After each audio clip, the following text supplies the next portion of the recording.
There's a very specific moment that almost never gets named. It doesn't happen during an argument. No one is yelling. No doors are slammed. It happens quietly, usually late at night, when someone is alone with a thought they've been avoiding for years. A thought that finally surfaces fully formed and frighteningly clear. I can't keep doing this. Not because love disappeared. Not because gratitude is gone. But because every interaction feels like reopening something that never truly healed. Most people believe cutting off family is impulsive, that it's dramatic, that it's fueled by anger or resentment. Psychology tells a very different story. For most people, this decision is not sudden. It's heavy, it's slow, and it comes only after every other attempt has already failed. Here's the part that makes people uncomfortable. People don't cut off family because they are weak. They do it because they stayed strong for too long. They stayed patient. They stayed quiet. They stayed respectful. They stayed hopeful. They stayed loyal to people who showed them, again and again in subtle ways, that their emotional needs would never truly matter. What's fascinating is how the brain processes this kind of experience. Emotional neglect isn't registered as something abstract. The nervous system interprets it as a threat, not an obvious one, not a dramatic one, but a slow erosion of safety. The human brain is wired to seek connection, but is equally wired to protect. When connection repeatedly becomes a source of anxiety, confusion, or self-doubt, the brain begins to make a specific association. Familiarity starts to feel dangerous. This is why people who cut off family often say something that confuses outsiders. I felt calmer when I stopped talking to them. Not happier. Not relieved in a celebratory way. Calmer. That calm isn't cruelty. It's regulation. Psychologists describe this as boundary-based survival, not rejection. The brain isn't trying to punish anyone. It's trying to stabilize itself. And this is where the misunderstanding deepens. Family bonds are often described as unconditional, but healthy psychology does not mean unlimited tolerance. There's a difference between forgiveness and continued exposure. One allows healing.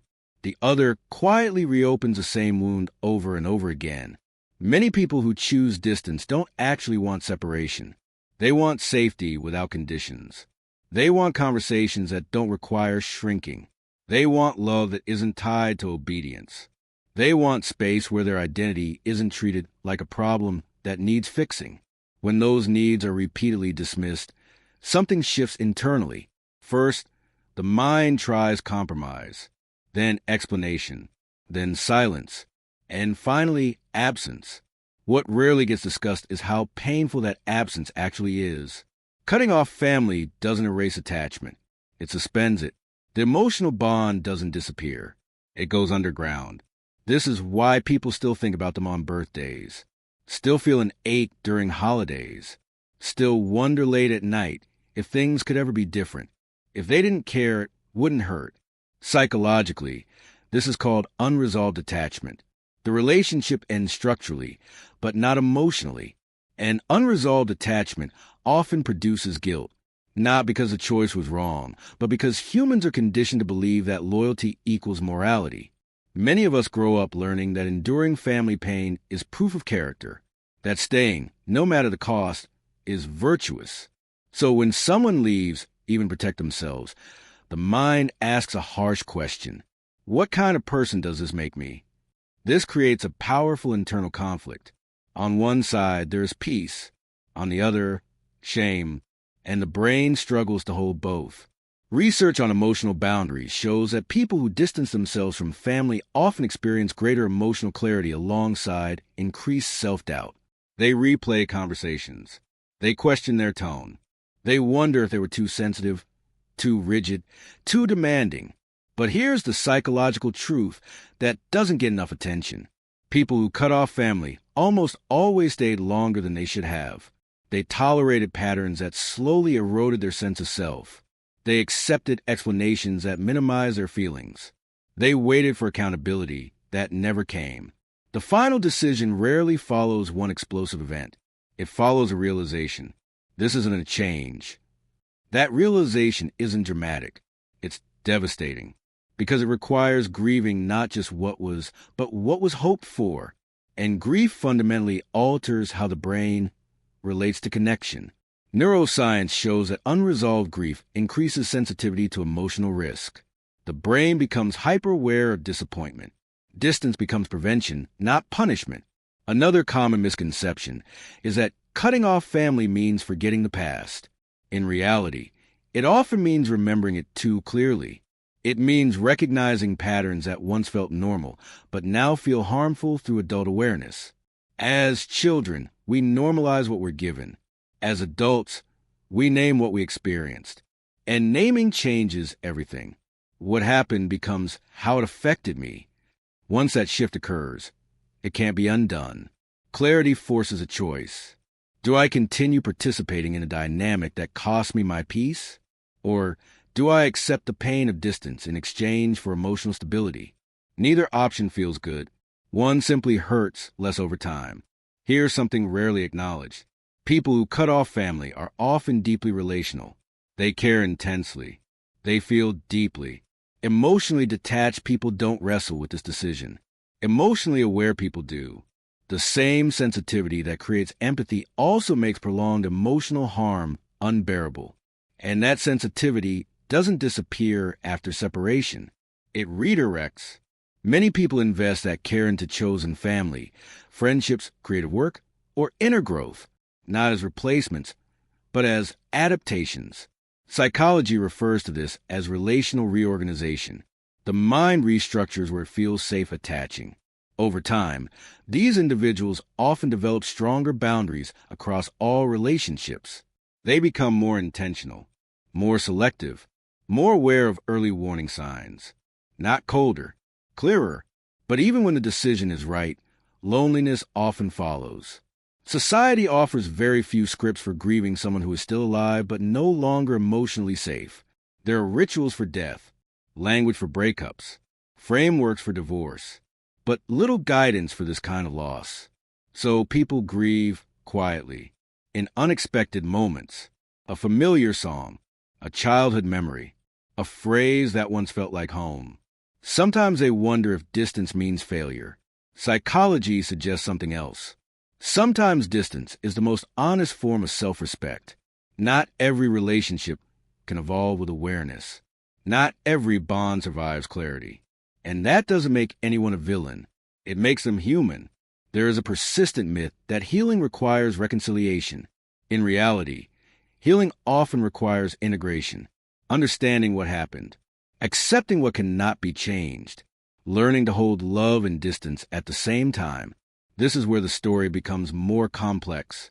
Those who were cut off experience their own pain, confusion, rejection, loss without explanation. Both experiences can exist simultaneously. One person needed distance to breathe.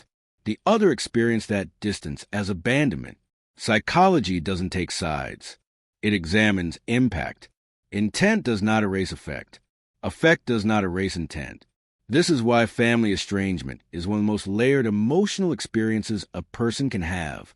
It is rarely clean, rarely simple, and rarely has a single villain. What it often has is misalignment, different emotional languages, different capacities for accountability.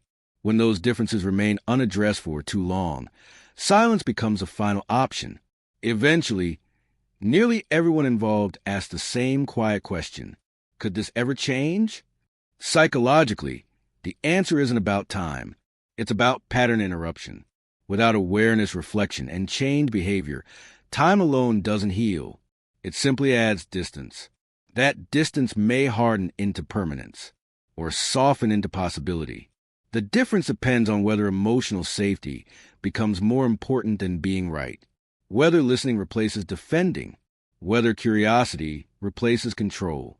Reconciliation, when it happens, doesn't begin with contact. It begins with internal change. For many, that change never comes. So they learn to live in a space that feels both peaceful and painful, calmer, but still carrying questions, grounded, but sometimes incomplete. That contradiction isn't weakness. It's the cost of choosing self-preservation in a world that often rewards endurance over honesty.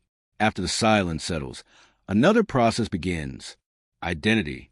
Without family roles defining them, correcting them, or questioning them, a new question emerges. Who am I now? Many people unconsciously organize themselves around family roles assigned early and reinforced often. When distance removes those roles, the mind enters a period psychologists call identity recalibration. Not collapse. Adjustment. There's relief, but also uncertainty. Without constant feedback, even harmful feedback, the brain must learn to self-reference. This is when guilt often intensifies. Not because the decision was wrong, but because guilt is what remains when loyalty no longer has a place to land. Guilt thrives in systems where love was conditional, where belonging required compliance. So even as the nervous system relaxes, the mind protests. You broke the rule. Healing requires self-compassion, not as a slogan, but as a neurological necessity. The brain cannot stabilize while attacking itself. Over time, awareness sharpens. People begin to notice which tones activate anxiety, which expectations trigger over-explaining, which silences feel safer than obligation. This isn't bitterness. It's pattern recognition. And once learned, it spreads. Standards rise. Circles shrink. Loneliness appears alongside clarity. There's also grief during milestones. Not missing the relationship itself, but missing being known over time. So people reattach where safety exists. Chosen family, mentors, friends who listen without rewriting the past. This isn't avoidance. It's resilience. Eventually, many reach acceptance, not agreement with what happened, but clarity about what is. They stop waiting for recognition that may never come. And with clarity, guilt loosens. The nervous system recalibrates. Sleep deepens. Thoughts slow. The body stops bracing. Emotional space returns. Creativity emerges. Curiosity follows. Self-trust develops. Healing doesn't erase the story. It quiets it. There will still be moments of longing, but they no longer consume. The cutoff becomes a chapter, not an identity. Goals feel intentional. Relationships feel chosen. Boundaries feel natural. Belonging becomes internal. If reconciliation happens, it comes from strength, not longing, from clarity, not hope. And if it never happens, life remains livable. Not because love disappeared, but because self-abandonment did. The psychology of cutting off family isn't about rejection. It's about resolution. The decision to stop betraying oneself for the sake of peace. To choose emotional safety over appearance. To live honestly, even when honesty costs. Most people who walk this path never wanted distance. They wanted repair. They wanted understanding. Distance was not the goal. It was a consequence of clarity. And clarity, once gained, changes everything. Quieter, stronger, more rooted, not perfect, but real.